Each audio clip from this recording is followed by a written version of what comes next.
అయితే గురుగారు ఇదే నరదృష్టి గురించి మాట్లాడుకోవాలి అంటే నరదృష్టి తగలకుండా ఉండాలి అని చిన్నపిల్లలకేమో చేతులకు కడతారు, పెద్దవాళ్ళేమో కాళ్ళకు కట్టుకుంటూ ఉంటారు. నల్లదారం కట్టుకుంటే నిజంగా దిష్టి తగలకుండా ఉంటుందా గురుగారు? నిజంగా చెప్పాలంటే నలుపు అంటే మనకి శని అని చెప్పి మనం చాలామంది చేస్తుంటారు, కానీ శనీశ్వరుడు నలుపు కాదు నాన్న. చాలామంది నల్ల వస్త్రాలు వేసుకోవద్దు.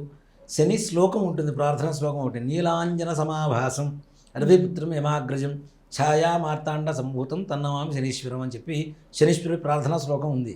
దాంట్లో ఏం చెబుతున్నారు? నీలాంజన సమాభాసం అని చెబుతున్నారు. నీలవర్ణం శనీశ్వరుడికి సంబంధించింది. మన వాళ్ళు బ్లాక్ కూడా ఆయనకి అప్లై చేసేసారు, బ్లాక్ కలర్ కూడా. ఇక్కడ నలుపులో ఉండేటువంటి విశిష్టత ఏంటి అంటే, ఏదైతే నరఘోష ఉంటుందో దాన్ని అంతవరకు అరికట్టగలిగినటువంటి శక్తి ఉంటుంది. ఇంటికి నల్లతాడు కట్టలేంగా, మనుషులకు మాత్రమే కట్టుకోగలుగుతాం.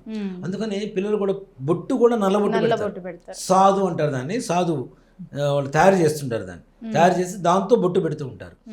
అంటే పిల్లలు నిద్రపోతున్నప్పుడు చూడగానే ముద్దు వస్తారు నాన్న. వాళ్ళు నల్లగా ఉన్నారా తెల్లగా ఉన్నారా తీసి పక్కన పెడితే తలస్నానం చేసి చక్కగా మంచి బొట్టు పెట్టేసి పడుకోబెడితే చిన్న గోచి పెడతారు, పడుకోబెడతారు. చూడగానే పిల్లలు ముద్దు వస్తారు. ఆ ముద్దు రావటం అందరి కళ్ళు మంచివి కాదు కదా. కొంతమంది కళ్ళు బాగానే ఉంటాయి, కొంతమంది కళ్ళు చూడగానే ఏదో ఒక సమస్య వస్తుంది.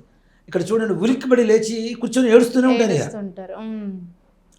ఇంకా అంటే వాళ్ళ మనసులో ఉండేటువంటి ఆలోచన బట్టి వాళ్ళ స్పర్శ ఆ పిల్లల మీద ఎక్కువగా చూపిస్తూ ఉంటుంది. అందులో పిల్లలకి ఏంటి, చాలా సెన్సిటివ్ మైండ్, చిన్న పిల్లలు, వాళ్ళ హెల్త్ కూడా అంత ఇదిగా ఉండదు కదా, కాపాడుకుంటూ రావాలి. కాబట్టి అట్లాంటి వాళ్ళకి నరఘోష, ఈ నరదృష్టి తొందరగా తగులుతూ ఉంటుంది. అలాగే కొంతమందికి ఆడపిల్లలు ఇప్పుడున్న కాలంలో ప్రతి ఒక్కళ్ళు కాళ్ళకి ఇది కడుతూ ఉన్నారు, ఏది మన నల్లతాడు కడుతూ ఉన్నారు. తాడు కాకుండా స్టైలిష్ అన్ని కూడా కడుతున్నారు, రకరకాల దానికి గజ్జెలు రకరకాలు కడుతున్నారు. స్టైల్ కోసం కట్టేది కాదు నాన్న. నరఘోష అంటే అందులో పూర్వకాలంలో 2 కాళ్ళకు కట్టేవాళ్ళు ఈ నల్లతాడు. ఆ తర్వాత నేను కొంతమంది దగ్గర చూస్తున్నా ఒక్కాలకు కడతారు, అదేందో ఒంటి కాలికి. అంటే ఒక్కాలు బాగుంటే 2వ కాలు ఇదైపోతే పర్లేదా? అంటే ఎడమ కాలికి 2 కాళ్ళకి కట్టాలి కడితే, అంతేగాని ఒక కాలు కట్టి. మరి ఇప్పుడు పూర్వకాలంలో పిల్లలకి, ఇప్పుడు మన పిల్లల సంగతి మాట్లాడుతున్నాం, పిల్లలకి 2 చేతులకి ఉండేవి నల్లవి చక్కగా పూసలు ఉండేవి, నల్ల పూసలు, అవునా? కాబట్టి దాంట్లో ఏ రకమైనటువంటి సందేహం లేదు, 2 కాళ్ళకి కట్టాలి. అవేమో ఫ్యాషన్ల రూపంలో కడితే ఇంకా అట్రాక్టివ్ అవుతుంది నరఘోష. ఇదేదో బాగుంది, ఎక్కడ కొన్నావు, దాని మీద డిస్కషన్ నడుస్తుంటుంది కదా.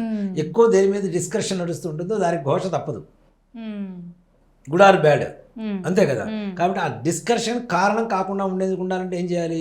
నల్లతాడే కదా అని వదిలేస్తాడు ఎవడైనా, చూడకుండా దాని గురించి పెద్దగా పట్టించుకోరు, అవునా? ఆడపిల్లలకు ఉండేటువంటి విషయాలు కూడా ఇదే కదా. ఇది ఎక్కడ కొన్నావు, ఇది ఎక్కడ ఆర్డర్ ఇచ్చావు, ఇదే వెబ్సైట్లో దొరికింది, ఇవే ఉంటాయి కదా. అలా లేకుండా ఉండాలి, మీ జోలికి రాకుండా నరఘోష కలగకుండా ఉండాలంటే 2 కాళ్ళకి తప్పనిసరిగా నల్లతాడు కట్టవలసిందే. ఒక చేతికి ఒక కాలికి కాదు. మగవాళ్ళు ఎక్కడ నడువు తాడు కట్టుకుంటారు, చాలామంది నల్లతాడు కట్టుకుంటారు, దాంట్లో ఏ రకమైనటువంటి సమస్య లేదు.